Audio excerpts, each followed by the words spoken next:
बिस्मिल्लाहिर्रहमानिर्रहीम। अस्सलाम वालेकुम टू ऑल ऑफ़ यू। उम्मीद है जी सब खैरियत से होंगे अपने अपने घरों में, और अल्लाह ताला सबको सेहत और तंदुरुस्ती से अपने घरों में रखे, खैर खैरियत से। तो सेकंड ईयर का आज पहला जो है वो लेक्चर मैं अपलोड करने लगी हूँ। पहला ही चैप्टर मैंने जो है वो सिलेक्ट किया है, चैप्टर नंबर 15 होमोस्टेसिस जिसका नाम है। तो उससे पहले मैं सिर्फ आपको बायो की जो है डेफिनेशन एक दफ़ा रिवाइज़ करवा दूँ कि the scientific study of the living organisms is known as a biology. और इसके बाद हम आते हैं होम्योस्टेसिस की तरफ कि होम्योस्टेसिस क्या चीज़ है, क्योंकि ये चैप्टर का नाम ही होम्योस्टेसिस है। तो फर्स्ट ऑफ ऑल हमें पता होना चाहिए होम्योस्टेसिस का। होम्योस्टेसिस जो है, होम्यो का मतलब होता है सिमिलर और स्टेसिस का मतलब होता है टू स्टैंड।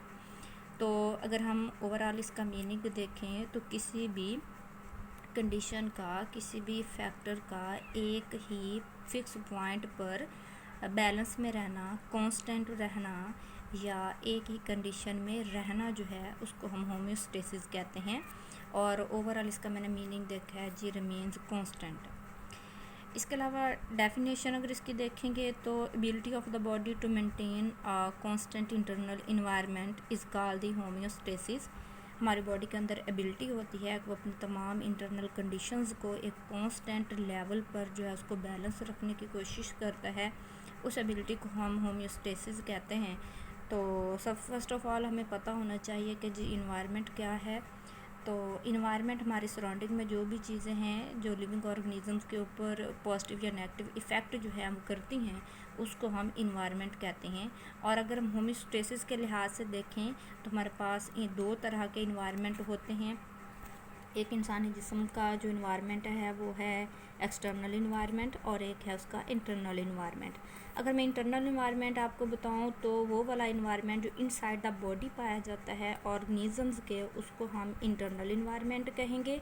और इंटरनल इन्वायरमेंट में कौन सी चीज़ है जो हमारा इंटरनल इन्वायरमेंट जो है वो बना रही है, जिसमें बना तो सारी ही चीज़ें रही हैं, हर एक अपना अपना जो है वो इंटरनल इन्वायरमेंट होता है, लेकिन इनको मेंटेन करने की ज़रूरत पड़ती है। उसमें इनसाइड द ब्लड का जो इन्वायरमेंट है वो हमारा इंटरनल इन्वायरमेंट होगा। और इनसाइड द सेल्स की जो अंदरूनी कंडीशंस हैं, ठीक है, या अंदरूनी जो इन्वायरमेंट है उसको हम इंटरनल इन्वायरमेंट कहेंगे। दूसरे नंबर पर आ रहा है external environment. Outside the body जो इन्वायरमेंट पाया जाता है उसको हम एक्सटर्नल इन्वायरमेंट कहते हैं।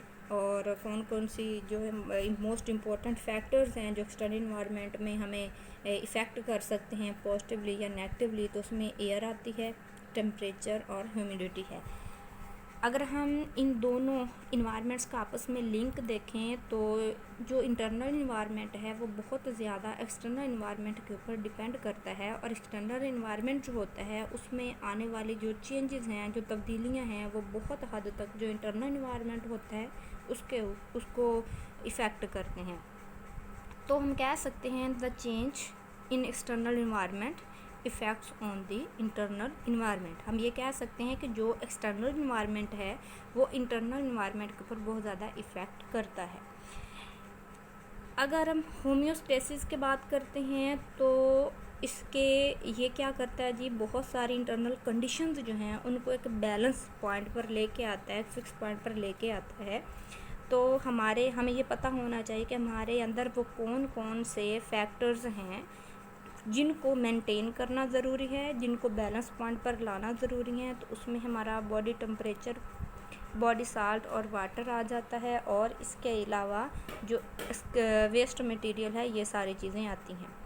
वो कौन से इंटरनल फैक्टर्स हैं जी जिनको मेंटेन करना ज़रूरी है, इसमें बॉडी टेम्परेचर आ रहा है। बॉडी टेम्परेचर में अगर हम बॉडी टेम्परेचर देखें इंसान का तो 37.6 डिग्री सेंटीग्रेड होता है।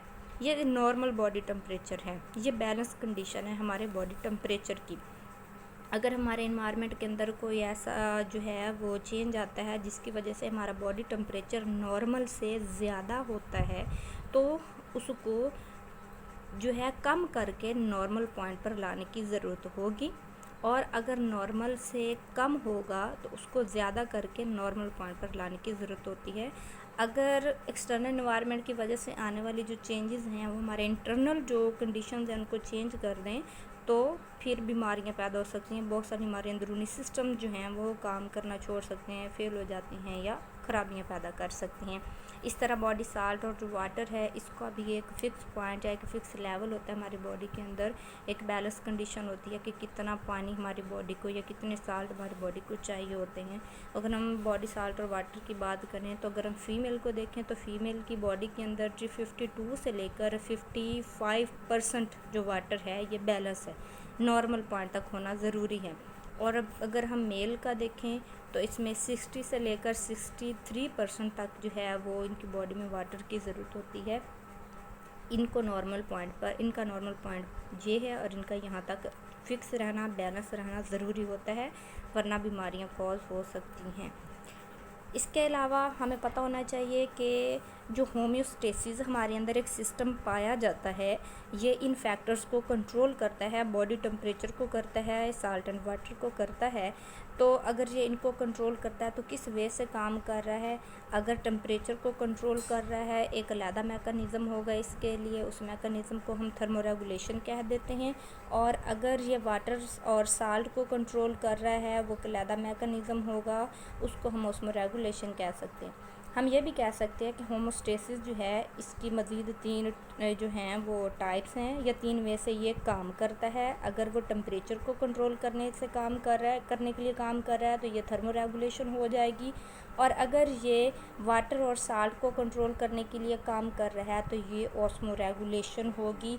और इसके अलावा अगर ये हमारी बॉडी के अंदर जो वेस्ट मटेरियल है उसको कंट्रोल करने का, कंट्रोल तो नहीं कह सकते, उसको रिमूव करने का अगर काम कर रहा है, क्योंकि वेस्ट मटेरियल की हमारी बॉडी में ज़रूरत नहीं होती, इसका रिमूव करना हर हाल में ज़रूरी है, तो उसको एक्सक्रीट कर रहा है तो इसको हम एक्सक्रीशन कह देंगे। ये हमारे पास इंटरनल जो कंपोनेंट्स हैं होम्योस्टेसिस के हैं। और थर्मोरेगुलेशन से मुराद होती है जी maintenance of the constant body temperature. Constant body temperature ऊपर बता दिया 37.6 डिग्री सेंटीग्रेड कांस्टेंट है इसका। हमारे होम्योस्टेसिस जो है इसका बॉडी टेम्परेचर को 37 डिग्री सेंटीग्रेड पर जो है बैलेंस रखना ज़रूरी है। इसके बाद है ऑस्मोरेगुलेशन। ऑस्मोरेगुलेशन में क्या होता है? Maintenance of constant water and electrolytes. Salt जो हैं ये इलेक्ट्रोलाइट्स की सूरत में पाए जाते हैं, तो उनका एक नॉर्मल जो है लेवल उस पर इसको मेंटेन करना ज़रूरी है। इसके अलावा एक्सक्रीशन आता है। इस एक्सक्रीशन में सिंपल जो है ब्लड के अंदर जितने भी हमारे वेस्ट मटेरियल है, कचरा है या अननेसेसरी थिंग्स जो हैं जिनसे हमारी बॉडी को नुकसान पहुंच सकता है, हमारे लिए फ़ायदेमंद नहीं है, उनको हम वेस्ट मटेरियल ही कहेंगे और उनका रिमूव होना बहुत ज़रूरी होता है।